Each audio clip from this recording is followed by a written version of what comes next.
بسم الله الرحمن الرحيم.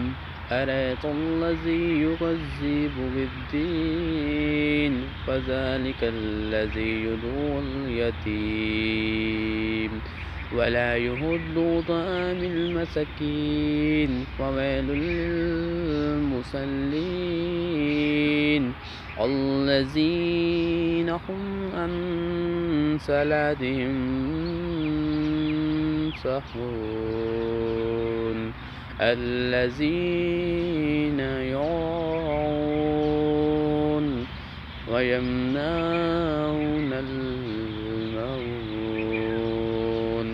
آمنت بالله صدق الله العظيم. بسم الله الرحمن الرحيم. إنا أهديناك القرآن